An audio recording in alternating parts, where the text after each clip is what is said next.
name is Jeremy, and drugs changed my life. I guess my life wasn't unlike any other kid in middle America. Parents got divorced when I was 4, but when I was 13, I moved in with my dad, and things got kind of rough. We lived outside of rural Tulsa, about 30 miles west, and it was really hard to find acceptance there in the 8th grade. When 9th grade rolled around, I can remember I finally found some people that were accepting of me. Unbeknownst to me, they were the wrong crowd at the time.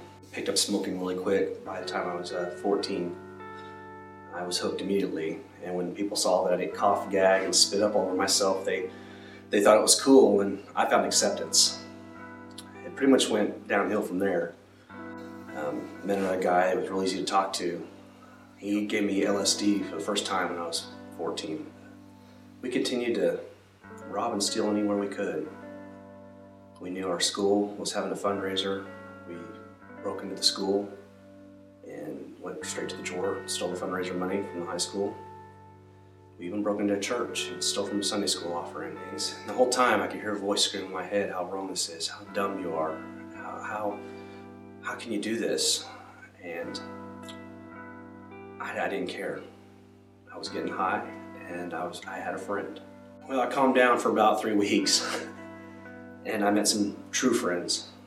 Unfortunately, one of them's parents was an alcoholic, loved Coors Light. And though we didn't go thieving and stealing and lying, we still liked to drink a little bit of Coors Light on the weekends and have a good time around the woods. And that carried on in my life until I was about 27. When I moved back to Tulsa, I went to the same high school my mom and dad went to, and started going to school with the same people that I went to elementary school with. Kids that I hung out with, and we had a good time, and we were the in crowd back and forth in 5th grade. In high school, it's a totally different story. I couldn't get these people to give me the time of day. I couldn't get acceptance. I couldn't find a friend. In May of '94, when I was 18, I dropped out of high school and I moved in with Mike's apartment. His mother had died a few months beforehand. See, I didn't know it at the time, but I was picking him up off the ground the same time he was giving me acceptance. And with 2 Social Security checks coming in due to the death of his mother, it was free reign on money. We always had a bag of pot. We always had a bottle of liquor. A couple girls moved in with us from high school that we knew. And one night we were bored, and one decided she'd call up and get some meth. Instantly hooked. Started out as Friday, Saturday, Sunday you'd use the time to recoup and go back to work. Eventually it got to every single day. I remember hearing that voice, "What are you doing?" I went on a 2-week binge one time. When I came off of it and finally decided to eat something, I crashed hard. And once I recovered enough to get the senses about me, I realized that meth wasn't all it was cracked up to be. Within a few months, I got my strength and my mind about me again and started working on what I thought was going to be my career. My dad's the best printer in Tulsa, and who better to learn from than my father? Unfortunately, meth came into my life again. It's so hard to escape.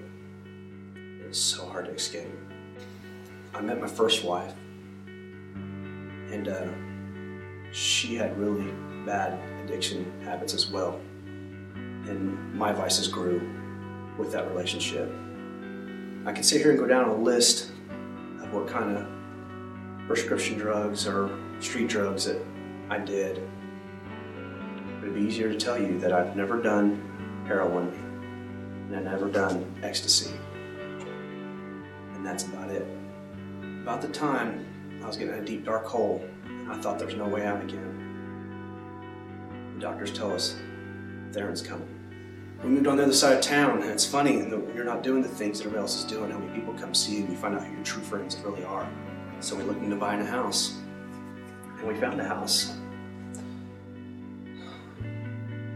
All the way back on the other side of town again, where it all started. We had people knocking on doors for 2 years after we moved in that house, looking for a guy named Ray. And to see if he had any meth. I remember the New Year's after Theron was born. It's pretty much what got us back into it. We ingested 7 different chemicals, pills, marijuana, LSD, methamphetamine, cocaine, Xanax, Valium. I don't even know how we got home that night. This carried on from 1998 to 2003, June 28th. The first and only time I stuck a needle in my arm. And as soon as it went in, I realized what it was all about. Why it grabs people and why they can't get off that needle. And that's when I heard the voice of God screaming, "You have to get out now. If you don't get out now, there's no hope." I had realized that after divorcing Heather, that I need a woman in my life to help me raise my children. See, I've always had a bad history with women too. I was pretty much addicted to sex as much as anything. I thought I found a girl, but all she was looking for was a free ride. So we decided to move to Lebanon. Transferred with Walmart and found a place to live. A couple weeks before Easter of 2007, I rededicated my life back to God. And then shortly thereafter, baptized in the Holy Spirit. Those 2 days, the biggest highs of my life. I never felt so good.